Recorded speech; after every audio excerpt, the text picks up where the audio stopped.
Peace, love, and blessings, and welcome back to my channel, Goddess Level Ascension. It's your favorite host and your favorite brown skin friend, Asia, aka Queen Isa, and we are back with another episode. And tonight we are going to be discussing co-parenting. Let me sit down for this one because this is such a huge topic to digest and to break down because co-parenting relationships are some of the most volatile relationships that I have seen. So we're gonna go ahead and get into it. And if you see me looking at my notes, it's just making sure I hit all the points so I can give you guys all of the information. I'll also try to give you guys an example or a situation or scenario to match with the tip or the point for you to better understand the point I'm trying to make. Co-parenting. So let's jump right on in. The first thing is bitterness and anger. So starting with that, a lot of people feel like, and forgive me if you hear me say the mother or the father, it's not on purpose because being a deadbeat is a unisex term. You can be a mother and be a deadbeat. So it's not just for fathers. So I don't want any gender feeling like I'm attacking them because I'm not. I also don't want people to feel like I'm superior or I feel like I have it all figured out or I know it all or anything like that. It's just the only thing is I'm not afraid to have the conversations that a lot of people are afraid to have. I'm not afraid to unpack all of those. I'm not afraid to go beyond the surface level of thinking. The only difference is, I want to talk about these things because only thing that comes from it is healing. So anyway, you might feel like, okay, you moved on, so I'm hurt. You with somebody else, so I'm hurt. And so because I'm hurt, I'm going to do everything that I can to hurt you, hurt people. So you moved on, like, damn, I thought we was going to be together forever. We had a child together. I had your child. We was together before this, blah, blah, blah. You switched up. And it's sad to say, but more oftentimes than not, after you have a child with somebody, the dynamics of the relationship changes. And that's only natural. You're not the same after you have a child. Even if you already have children, the more children you have, the dynamics, the situations change, especially if you're having a child with somebody different. So you moved on, so I'm hurt, so I'm gonna hurt you. That you see that hurt, that I'm not going to heal myself, so I'm gonna hurt you. Or it could be, you hurt me even though I don't want to be with you, because the other people are, you don't want to be with no more, you moved on to somebody else, so I'm gonna hurt you. And there are others that are like, okay, you hurt me so bad, I'm gonna hurt you for the next 18 years. I don't want to be with your ass, but I'm still gonna hurt you and spite you every chance I get because you hurt me, because you broke my heart, because you whatever. So again, that unhealed energy that I don't want to heal, I don't want to take accountability for the role that I played in this co-parenting relationship. So I'm gonna punish you for it because it's too hard to heal. It's too much to figure out the role that I played in the situation. Or worrying about who the co-parent has around the child. Oftentimes, parents will try to control the other parent via the child. So it's just like, okay, some parents might be like, oh, well, he or she can't see you, or, you can't do whatever because I don't want that person around my child. And it's just like, you don't really get to make that choice or decision as the co-parent. Disclaimer, unless that person is hurting the child emotionally, physically, in any kind of way, any kind of emotional, physical abuse or neglect, that is the only reason because then it becomes a safety issue. That is the only time when you can step in and say, I don't want you or this person around my child. If that person or your co-parent is not hurting or abusing or neglecting the child in any kind of way, you don't get the right to tell that person he can't be around your child or she can't be around your child, and whoever they're dating can't be around your child. That's not fair. You cannot control who that person date, what they do, things like that. It's a different story if they have a different person in and out of your child's life every week. That's a different story. So keeping the child away out of spite. I gotta take a deep breath on that one because that one That's one of the things that saddens me the most, because I see it so much, and it's just kind of like, oftentimes a parent, more oftentimes it will be the mother, but this is not an attack on women or mothers, more oftentimes than not, I'm a woman so I can say it, more oftentimes than not, us as women feel like I'm more entitled to the child, I have more rights than the father, I have more say so because I'm the mother, I gave birth to the child. And the way, realistically, truthfully speaking, the way the court systems are set up, they are more geared towards women. So women do feel like I have more say so over this child's life, and they run with that. Like when I say run with that, they literally run with that, and they feel like I can keep the child away whenever I feel like it. Whatever the situation or scenario is, whenever I feel like it, I'm gonna keep my child away. And it's just like, again, although we might feel like that as mothers, you don't really get to do that, because ultimately you're hurting the child. Yeah, you might be hurting the father, but that father has coping mechanisms. He's an adult. What do you think about what you're doing to that child by keeping the child away from the father? Because even if he's not paying child support, I still don't feel like, it's layers to that. But even if he's not paying child support, I still don't necessarily feel like, if he wants to see his child, he wants to be around his child, and he wants to be a consistent figure in his life, but he can't be financially, I still don't feel like that you should keep the other parent, because it could be a woman, away from the child. But we're gonna circle back to that. Or hurting the child while spiting the other parent is another thing that I see often, which is also a form of, which could be keeping the child away to spite the parent. Hurting the child in any kind of way, if it's not letting the child see the father on Christmas, or not letting the child go over the father's house for a special birthday party, or the father got something planned for the child, so you purposely keep the child away. Or mothers will not let the child go to the father's wedding. It's all kinds of things. Fathers will purposely try to sabotage their child's mother's relationships because they're mad that it didn't work out. They'll purposely try to make their child's mother's life literally a living hell just because they can. It does happen. So, but at the end of the day, hurting your child to spite the other parent is never the answer. I promise you, it's never the answer, because the person who's suffering the most is your child.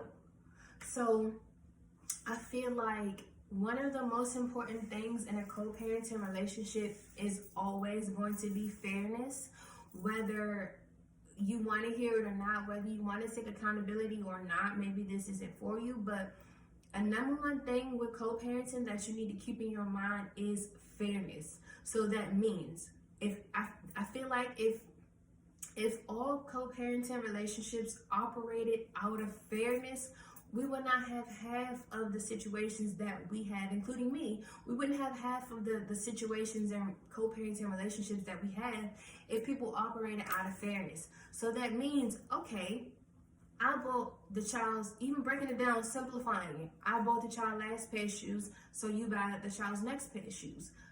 I picked the child up from school last week, you picked the child up this week. Everything is done in fairness. I pay for something for the child this month, you do it next month. I pick the child up on Tuesdays and Thursdays, you get Wednesdays and Fridays. Whatever, everything should be done in fairness. You get the child half-day Christmas, I get the child half-day Christmas. Y'all decided everything should be done in fairness. When people don't operate out of fairness, that's how these kinds of relationships go left, because one person or two, it's all that hurt, that bitterness, that anger. So I'm gonna use it to spite the other person while hurting the child. That child is getting caught in the crossfire of the war that you have going on with the other parent. And this child is seeing this, hearing this, all of this, and taking in all of this. What do you think it's doing to your child? Additionally, intentionality. It means being intentional about the way you talk to your co-parent. It means being intentional about being fair. It means being intentional about making conscious decisions, being like, okay, I know this person told me that, I know my co-parent told me I need a child by 4 o'clock. It means being intentional about not being funny and getting the child there at 6 o'clock when you know the other parent has something to do.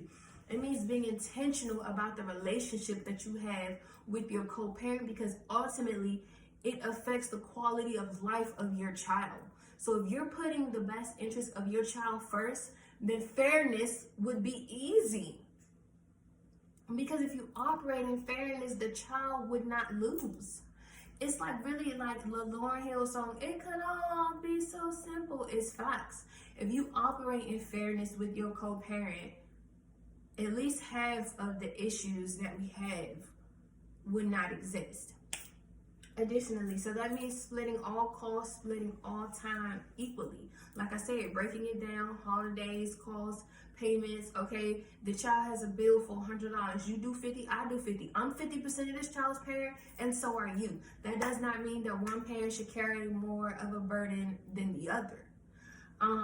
So breaking it down like that, like, okay, and let's say you have a situation where, because a lot of people will be like, every situation, it would take forever to go through every co-parenting scenario and situation, but I'm gonna try to keep it broad while also simplifying it. But let's say you have a co-parent who is able to spend time but not money. A lot of parents would feel like that gives them the right to keep the child away.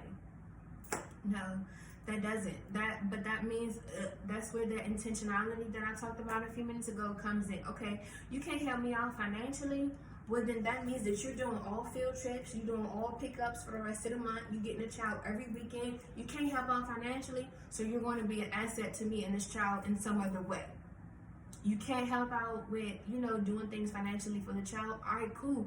But then you're going to, step up in another place where that means you spending time with your child every day. Because at the end of the day, like, that child doesn't know. That child doesn't know about financial situation. The child cannot comprehend or understand. Yeah, you can't go with your parent, or you can't see your mother or your father because they can't give me no money for you. What? Again, hurting the child always circles back around to the child. So if you have, I'm going to try to, break it up. If you have a parent that can spend money and not time, I would say try to work it out with the other parent where you can try to have a relationship or a scenario or situation where everything is structured or scheduled, which is what it might have to be. So that might have to mean, okay, you get off work on Fridays at 12 o'clock. All right, well, every Friday at 12 o'clock, you FaceTiming, the other parent is FaceTiming the child. Or, all right, you work all hours, so you get off at 11 o'clock in the afternoon. Okay, well, I'm going to pick the child up from school. When the child get out of school, take them to the playground for an hour. That's all I can give at the moment, but I do want to spend time with my child.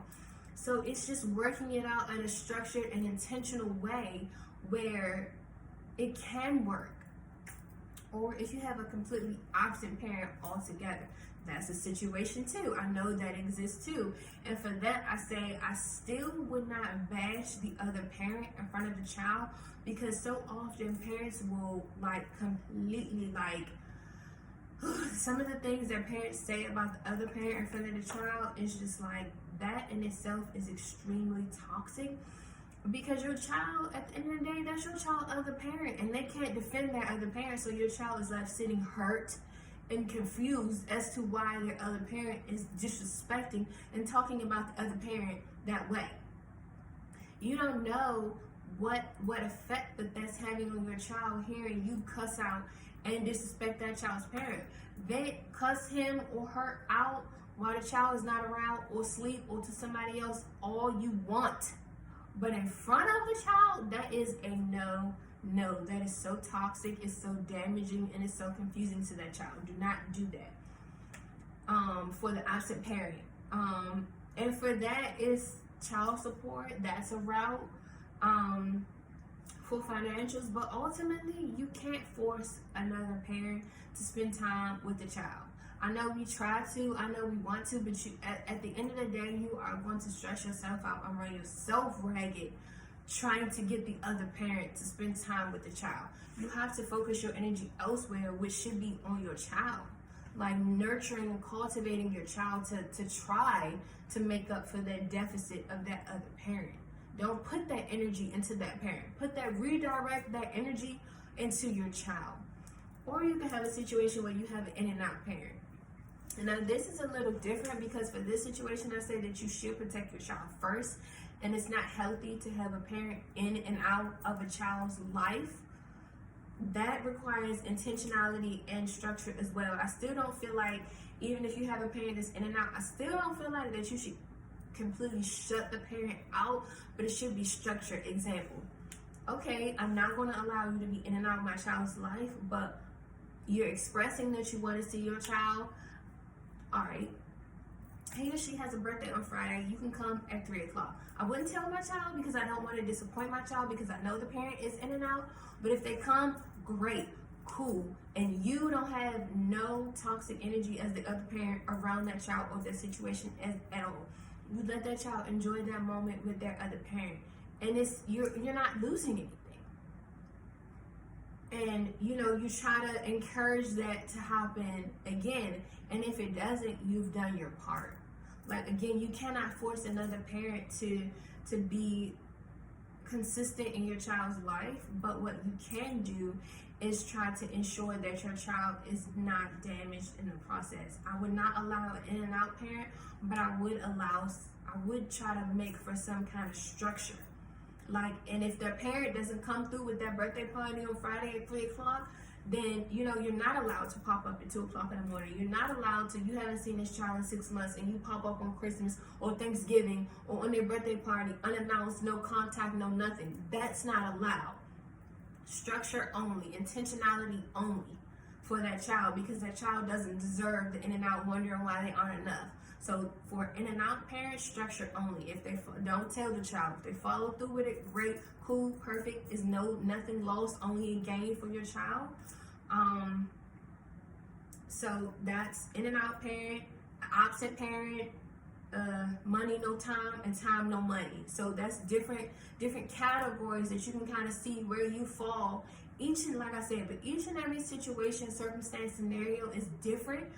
But if you are doing your child the best justice that you can, if you are operating out of fairness and integrity, because ultimately all that negative toxic energy is affecting your child. Like, and realizing the accountability, like, you can't force somebody to be a good parent, like, and then when you try to, or when you carry around that toxic energy, it doesn't do anything but trickle down to your child. Like, you have to release that hate and that bitterness in your heart for that other parent, because it don't do nothing but directly and indirectly affect your child. Whether it be the quality of life that your child have around that other parent, or the way that child feels about themselves, or you just never know how these things can manifest in your children. Mommy issues, daddy issues. So we have to be very, very careful with our co-parenting relationships. And then accountability is at an all-time low. I get it, none of us want to do it, including me, but at the end of the day, we also have to take accountability for our choices and our behaviors and our actions, and realizing that you chose this child's parent. You chose that other child's parent, nobody else but you. So the situation that you're in, you have to figure out how to navigate it in the best way possible, so that it does not hurt or affect your child. So let me know what you think. Let me know what your thoughts of your situations are. You can send me questions. You can send me scenarios. You can send me situations that you would like to touch on. Again, I know it's a very broad topic, and we all have different co-parenting and experiences, but I can say personally, I have gone through a lot with co-parenting as well. But I can say that personally, when me and my co-parent are operating in fairness, we do have a good working co-parenting relationship. When the both of us are operating in fairness, we have a good and working co-parenting relationship. But that requires two mature adults with intentionality who have the best interest of the child. Because again, if you have your child's best interest at heart always, then fairness will never be an issue for you. So again, let me know your thoughts. Let me know what you think. Let me know if you have questions that you want me to answer or continue to discuss. And I will see you for the next episode. Thank you.